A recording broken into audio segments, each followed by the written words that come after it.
I didn't mean to cry in the elevator of the Sterling and Cupboard Financial Tower, but the universe has never cared much for my timing. By the time the doors slid open onto the 42nd floor, tears were already slipping down my cheeks, silently, stubbornly, as if they'd been waiting their turn all morning. I kept my head down, the cardboard tray of lattes balanced against my chest, trying to blink myself back into some version of composure. "Deliveries are next floor up," a woman's voice snapped as she brushed past me. Except my order slip very clearly read, 42F. Sterling Capital, Executive Division, and the coffees had cost more than I made in 2 hours at my barista job. I'm actually supposed to be here," I murmured. The woman didn't bother responding. Her heels clicked down the corridor, vanishing around a corner. I exhaled shakily. Today was supposed to be my turning point, or at least a not crying in public point. But instead, it had started with a notice taped to my apartment door informing me that my rent was increasing. Again. I was already 3 days late. I'd skipped breakfast. My Metro card was down to its last ride. And if I messed up this corporate delivery, my manager would quietly remove me from the schedule. He'd already done it to 3 other baristas this month. So when I pushed open the heavy glass door to Sterling Capital's executive office, I tried to look like someone who definitely belonged. But the atmosphere immediately told me I didn't. Everything inside gleamed, the marble floors, the chrome fixtures, the towering windows overlooking the financial district. Men and women in tailored suits moved like polished machinery. Not one of them looked like they'd ever held down 2 part-time jobs or eaten instant noodles for dinner. I swallowed and headed to the nearest reception desk.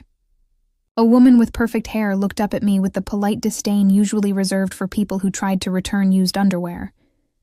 "I have an order for Mr. I checked the slip again. "Brentwood. Oliver Brentwood." She froze. Then she picked up her phone and pressed a button. "Mr. Brentwood? Your, package is here." She stared at me as if unsure whether package was the correct classification for a trembling 23-year-old carrying overpriced caffeine. Deep voice crackled through the speaker. "Send it in," her eyes widened, then flicked to me. "Don't spill anything," she hissed. I walked toward the frosted glass doors she pointed to. They slid open soundlessly, revealing the most intimidating office I had ever seen. Floor-to-ceiling windows washed the room in bright morning light. A wall of screens showed market fluctuations in real time, and behind a massive desk stood a man who looked carved out of authority itself, Oliver Brentwood. 40 years old, Wall Street's most whispered-about broker. He wasn't handsome in the boyish, charming way I'd grown up seeing in movies. He was striking, all sharp lines, cool presence, and an intensity that made the air feel thinner. His suit was charcoal, perfectly cut across broad shoulders. His hair was the kind of dark blonde that probably cost nothing to maintain, yet still looked expensive. And his eyes, icy blue, locked onto me the moment I entered. It felt like being scanned, measured, and understood all at once. I stiffened. Your coffees?" He didn't look at them. He looked at me.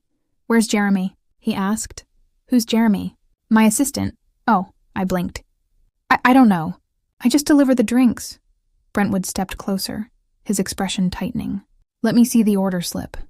I passed it to him with a shaking hand. He glanced at it, then at me, then back at it again. "This is the wrong office." My stomach dropped so fast I almost gasped out loud. "No, it's not." The address said, "Sterling Capital," he said sharply. "You're in Sterling & Co. This is a different firm." I felt the blood drain from my face. No, please, I can't." I stopped myself. Too desperate, too pathetic, but panic clawed up my throat. "I'm sorry. I can take them back. I'll redo the order. You won't make it in time." He checked his watch. I needed these 15 minutes ago. The humiliation hit me like a slap. I closed my eyes for half a second. I saw my manager's disappointed sigh, the schedule screen with my name quietly erased, my rent notice, the crushing sense of failure. "I'm really sorry," I whispered. When I opened my eyes again, something in his expression had changed, not softened, but shifted. "What's your name?" he asked. Lena Hart." He nodded once, clipped, decisive. "Sit. I'm working. I have to get back." I said sit. The tone held no threat, just authority. Undeniable, immovable. My legs obeyed before my brain did. I sat in a leather chair across from his desk, clutching the coffee tray like a life raft. Brentwood studied me for a moment. "You're trembling." "No, I'm not." I was. He leaned against his desk, arms crossed. "You look like someone who's been running from a fire." The words hit too close. Far too close. "I spilled coffee on my way here," I lied. "Just stressed." His gaze sharpened, as if he could see straight through the flimsy explanation. "Do you always lie this badly?" I swallowed. Hard. Then, unexpectedly, he sighed and pinched the bridge of his nose, as if this situation was more exhausting than infuriating. "Jeremy quit this morning," he said. "Left a 3-sentence resignation email and disappeared to Mexico." "Oh. My meetings are stacked back to back until evening. I have no assistant, no time, and apparently no caffeine." He eyed the tray. "And you walked into the wrong office with more determination than my last 3 interns combined." I blinked. "What are you saying?" "I'm saying," he said slowly, "that I need someone right now. Someone who can follow directions and stand upright without explaining their entire life story." His eyes held mine. "Can you do that?" My heart stuttered. Was he offering me a job? Not really. I mean, I don't know. I'm not qualified. I make coffee. "You showed up on time," he said. "That alone puts you ahead of half this building." I stared at him, speechless. "You want me to be your assistant?" "Temporary," he said. "For the day. Maybe longer, if you don't set something on fire." My lips parted. "But why me?" He considered me for a long moment. "Because you look like you need someone to give you a chance." Something in my chest cracked open. Then, the office phone rang, loud and urgent. Brentwood grabbed it. Brentwood. Pause. "What?" "No, move the trade to 11. Tell them if they can't wait, they can take their money elsewhere." He hung up, already reaching for a stack of files. "If you're taking the job, start by handing me the blue binder on that table." The binder was 3 feet away, but my hands wouldn't move. Not yet. Because the shock was still spreading through me, wild and disbelieving. Just 10 minutes ago, I'd been crying in an elevator. Now a Wall Street titan was offering me a position I'd never even dreamed of stepping close to. "Lena." His voice pulled me back. "Decision. Now." I stood so quickly the chair legs screeched. I'll do it," I said. For the first time, something that almost looked like approval flickered in his eyes. "Good. Then welcome to Sterling Capital." I managed a breathless nod. But before I could take a single step toward the binder, the door to his office burst open, slamming against the wall. A man in a navy suit rushed in, face pale, breath uneven. "Oliver," he said urgently, "you need to see this." Right now, Brentwood's posture went rigid. "What is it?" The man handed him a tablet. Brentwood looked down, his jaw clenched so tightly I heard it click. "This can't be happening today," he muttered. "What's going on?" the man asked. Brentwood didn't answer. He lifted his gaze to mine, and the calm, composed, untouchable broker I'd met 5 minutes ago was gone. In his place stood a man staring at a disaster unfolding right in front of him. "Lena," he said quietly, "stay close. My entire career may be about to collapse." And just like that, the floor seemed to tilt under me. The coffee shook in my hands. The room buzzed with tension, and I realized I had stepped into a world I was wildly unprepared for. But it was too late. I was already in it. And whatever storm had just hit Oliver Brentwood, I was now standing in the center of it. The slow unfolding of an earthquake, everything, shifting underneath me while I pretended. The ground was steady. The moment Oliver's eyes hardened over the tablet, whatever disaster he was, seeing, something electric pulsed through the room, urgency, anger, fear, though he hid it well. He handed the tablet back to the man. "Get the legal team in conference room A, 5 minutes." "Yes, sir." The man left as quickly as he'd arrived. Then Oliver looked at me again, the storm still in his eyes. "Come with me." Don't say anything unless I ask you to. I nodded, even though my pulse was sprinting. I followed him through the office, weaving between employees who parted like water around him. He didn't walk. He cut through space, decisive and direct, and I hurried to keep up. Inside the conference room, half a dozen executives sat waiting, lawyers, analysts, people in suits worth more than my entire yearly income. The tablet was placed in front of Oliver. But from where I sat, at the edge of the room, pretending to be invisible, I saw just enough. A headline. A government seal. The words, SEC investigation launched into Sterling Capital trading activity. My breath hitched. The Securities and Exchange Commission was investigating him, not just him, his entire firm. Oliver's face stayed unreadable as he listened to the lawyer's rapid-fire explanations. Allegations of insider trading. Anonymous whistleblower. If the press gets a deeper story. A possible temporary freezing of assets. My vision blurred for a moment. I didn't understand all the jargon, but I understood enough. His world, this gleaming, glass and steel empire, was at risk of collapsing, and I was sitting in the middle of the room like an extra in a movie I had no business starring in. Who leaked the data? One lawyer asked. No idea, another replied. But they submitted internal reports tied to your division, Oliver. My stomach twisted. They were talking about him. Attacking him. Testing him. And through all of it, Oliver stayed impossibly calm. When the meeting finally ended, everyone filed out except me. Oliver remained still for a moment, hands braced on the table, head bowed as if absorbing impact after impact. I wasn't supposed to speak, but the silence stretched too long. Are you okay? His head lifted slowly. His eyes were cool steel again. No, he said, but I don't have the luxury of falling apart. I swallowed. Is it really bad? It depends on whether the whistleblower has evidence. He straightened. And whether they fabricate more. He walked toward me then, not aggressively, but with the kind of presence that made the air change temperature. You're still here, he said quietly. You told me to stay close, I said, trying to steady my voice. I don't break orders easily. Something flickered across his mouth, the ghost of a smile maybe, or maybe I wanted it to be. Good, he murmured. I need someone who doesn't run. I wasn't sure if he meant in this moment or in a bigger sense. Either way, I didn't run. The next hours blurred into non-stop motion. I sat outside his office, answering calls I barely understood, sorting documents by color coding he explained in a 30-second crash course, trying not to embarrass myself.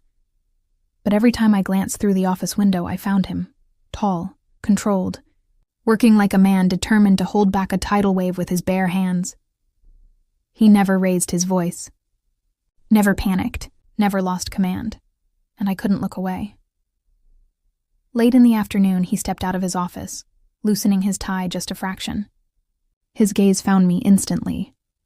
Walk with me. I followed him down a quieter hallway lined with abstract art and floor-to-ceiling windows overlooking the Hudson River. The sunlight was soft now, melting into early evening. He stopped near the glass, hands in his pockets. His reflection looked almost like a stranger, broader, sharper, harder. You're doing well, he said. I blinked. I've messed up at least 12 times. 17, he corrected. But you fix things fast. That's more than I can say for most of my staff. A laugh escaped me before I could stop it. He looked at me then. A real look, not one of evaluation or authority. You remind me of someone, he said. Who? Myself, he said simply. I stared. You? No, you're... Perfect, his jaw tensed. I'm far from perfect, Lena. You just haven't seen the damage yet. The words hung between us, heavy and raw. Then he turned, gazing out the window. When I was your age, I was working 2 jobs too. Not delivering coffee, but close enough. You? Struggling? I wasn't always Oliver Brentwood, he said. Just a kid from Pittsburgh trying to escape circumstances that didn't care whether I survived. I didn't breathe. Because this wasn't the man from financial news headlines. This was someone human, someone bruised under the armor. What changed? I asked softly. He met my eyes again, and his answer was unexpected. Someone gave me a chance I didn't deserve. The words sank into me, because earlier today, he'd done the same for me. Suddenly, the hallway felt too quiet, too intimate, too charged. I stepped back instinctively, my pulse unsteady. "You don't have to tell me things like that," I whispered. "Maybe not," he said, but I wanted to. My heart thudded loud enough that I was sure he heard it. Then his phone rang, snapping the moment in half. He swore under his breath and answered it. After a short exchange, he looked at me with a shift in his expression. Something darkened, wary. "That was our compliance team," he said. The whistleblower leaked a second statement. "They claimed to have met with someone. Inside my office." My breath froze. "Inside." "His office?" He stepped closer, voice dropping to a low, calm edge. "The only people in my office today were the investigators. And you." My pulse started pounding. "Oliver, I didn't even know what the SEC was until an hour ago." "I know," he said. "I know." But his eyes held something like conflict. Not suspicion, fear. Fear of trusting the wrong person. "I don't think you did anything," he said. "But they'll question you. Hard." "Question me?" "Yes. They'll dig into your past, your finances, your movements. They'll assume you've been planted." I felt the blood drain from my face. "I barely exist on paper. I don't even have a credit card." "That," he said quietly, "makes you even more suspicious in their eyes." A chill ran through me. He exhaled sharply, raking a hand through his hair. "I shouldn't have pulled you into this. I should have let you go the moment you walked in." "No," I said before I could stop myself. "Don't say that." His eyes snapped to mine, and something in the air shifted, like gravity tightening. "Why not?" "I don't know," I whispered. "But I'm still here." For a heartbeat, neither of us spoke. Then, softly, almost painfully, he said, "I noticed." The moment broke when another executive rushed toward him. "Oliver, press is calling. They want a statement." He nodded once. "I'll handle it." The executive darted away. Oliver looked at me one more time, and it felt like a question neither of us was brave enough to ask. "Lena," he said quietly, "go home for today. Home." The word hit me like a bruise. He softened just slightly. "You look exhausted." "I can keep working," I said quickly. "Too quickly. I know you can," he said. "But right now, you need to leave before the SEC decides to speak to you without counsel." "Counsel?" "Yes," he said. "My counsel." My throat tightened. "You're going to protect me?" His jaw flexed. "I brought you into this. I'll make sure you don't get destroyed by it." I didn't know what to say to that. Gratitude felt too small. Fear felt too large. And underneath it all was something else. Something dangerous and warm. "You'll come back tomorrow," he said, his voice lower now. "If you want to." "If you want to." The words curled through me like a forbidden promise. Before I could answer, he stepped past me, heading back toward the chaos waiting for him. But I heard his voice behind me, soft and quiet. "Be careful tonight, Lena." I turned. He wasn't looking at me, but his hands were clenched, his shoulders tense, as if letting me walk away cost him something. I left the building, stepping into the cool Manhattan evening with my heart tangled in 100 knots. I wasn't just intertwined in Oliver Brentwood's crisis. Somehow, slowly, inevitably, I was becoming intertwined in him, and that terrified me more than anything the SEC could have done. I barely slept that night. Every time I closed my eyes, I saw Oliver in the hallway, tie loosened, shoulders tense, eyes holding something almost like fear. Not of the SEC, not of the investigation, of trusting the wrong person, of trusting me. By morning, my stomach was twisted into knots. I almost didn't go back to the Sterling Capitol Tower, almost turned around at the entrance, telling myself this was too big, too dangerous, too far beyond the girl who delivered coffee. But I remembered his voice. "You'll come back tomorrow. If you want to." And I did want to. More than I could explain. So I forced myself through the rotating doors and up the elevator. though my palms were sweating and my heart wouldn't slow down. When I stepped onto the 42nd floor, the atmosphere was worse than the day before, tense, frantic, buzzing with whispers as people rushed between offices. I spotted Oliver's door open. He wasn't inside, a few feet away. 2 investigators were speaking with one of the junior analysts. She was here yesterday. Yes, the girl with the coffees. Did anyone verify her identity? My breath caught. They meant me. Before panic could take over, a deep voice said behind me, "She's with me." I turned. Oliver stood there, coat in hand, eyes sharp but focused entirely on me. The investigators stiffened. "Mr. Brentwood," one said, "we need to ask her questions." "And you will," he said evenly. "But not without counsel present, and not without me." He stepped closer to me, lowering his voice. "Come with me." I followed him down the hall into a small, private conference room. The moment the door shut, he exhaled sharply, as if he'd been holding his breath since I walked in. "You shouldn't have come," he said quietly. I frowned. "You told me to. I told you to come back if you wanted to," he said. "Not to walk into an interrogation room without protection." My chest tightened. "Are they going to arrest me?" "No." He said it instantly, firmly, without hesitation. "Oliver." "No," he repeated. "I won't let that happen." He raked a hand through his hair, pacing once before turning back to me. "Last night, the whistleblower released details they shouldn't have had access to. Data only a handful of people in this firm have ever seen." My throat went dry. "So they think the leak came from someone new," he said. "Someone who slipped in unnoticed. Someone who appeared at my office door out of nowhere yesterday morning. Someone like me." He didn't say the words, but they filled the room. I swallowed hard. "You don't believe that, do you?" His gaze locked onto mine, intense and fierce. "No," he said. "I don't." My breath shook out in relief. But he wasn't finished. "But that doesn't matter," he said. "What matters is stopping them from tearing your life apart to prove a theory." He stepped closer, voice lowering. "Because I brought you into this world," he said softly, "and I'm responsible for getting you out of it safely." I blinked, and suddenly tears were stinging behind my eyes. Not from fear, from the realization that he wasn't protecting me because it was logical.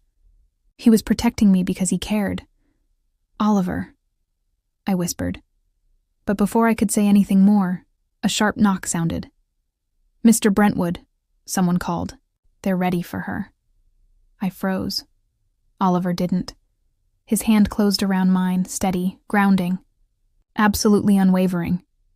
"She's not going in alone," he said through the door. He led me down the hall, his hand still gripping mine, his presence like a shield. The questioning room was small, harshly lit and too cold. I sat across from the investigators, Oliver standing behind me, tall, silent, watchful.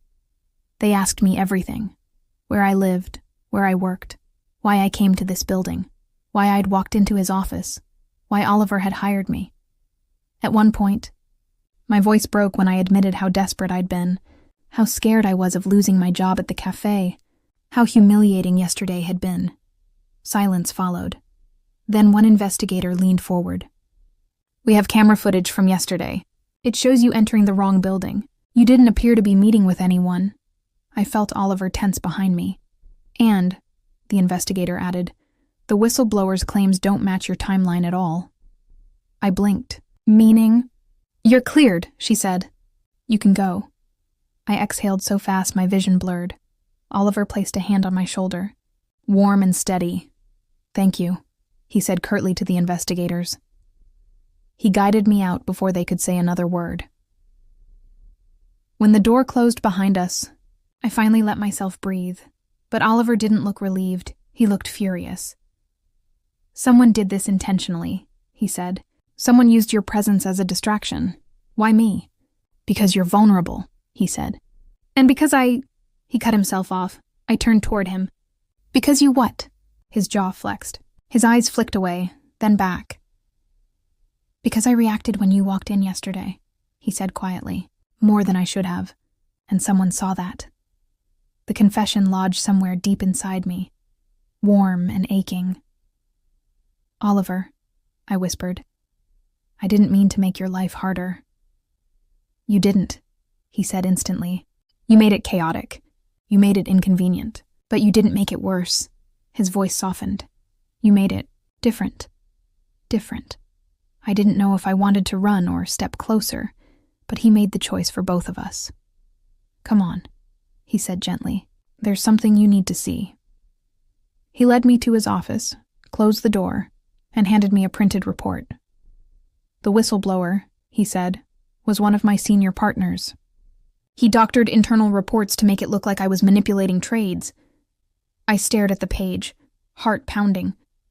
Why? Because I refused to sign off on a deal he pushed, one that would have hurt thousands of smaller investors. "So he framed you?" "Yes." "And now?" "And now," Oliver said, "he's been removed from the firm. And the SEC cleared me. It's over." I let out a long, shaky breath. "And you?" I asked softly. "Are you okay?" His answer wasn't words. It was the way he stepped closer. The way his voice dipped low. "No," he said. "Not until we talk about something else." "Something else?" He stopped in front of me. Too close. Far too close. His eyes held mine with an intensity that stole my breath. "Lena," he said, "yesterday you walked into my office and turned my entire world upside down." "Yesterday I delivered coffee to the wrong building," I whispered. "And I hired you." His voice was rougher now. "Not because I needed an assistant, but because I couldn't let you walk out." My heart stuttered. "Oliver, I don't know what this is," he said. "I don't know why I can't stop thinking about you. Why I worry when you leave. Why I look for you the second you're not in the room." My chest tightened painfully. "But I know this," he said. "You're not just some girl who walked in with lattes. You are someone who makes me want to be more." The tears came before I could stop them. And this time, I didn't hide them. He reached up, slowly, as if giving me time to pull away, and brushed one tear from my cheek with his thumb. "Tell me no," he whispered. "Tell me to stop. Tell me this is a mistake." But I didn't. I stepped into him, pressed my forehead against his chest, and let the truth fall out in a trembling breath. "I don't want you to stop." He closed his eyes, exhaling shakily as his arms wrapped around me. Careful at first, then certain, warm, anchoring. For the first time since I met him, he wasn't the untouchable broker, the Wall Street titan. He was just a man holding a woman he didn't want to lose.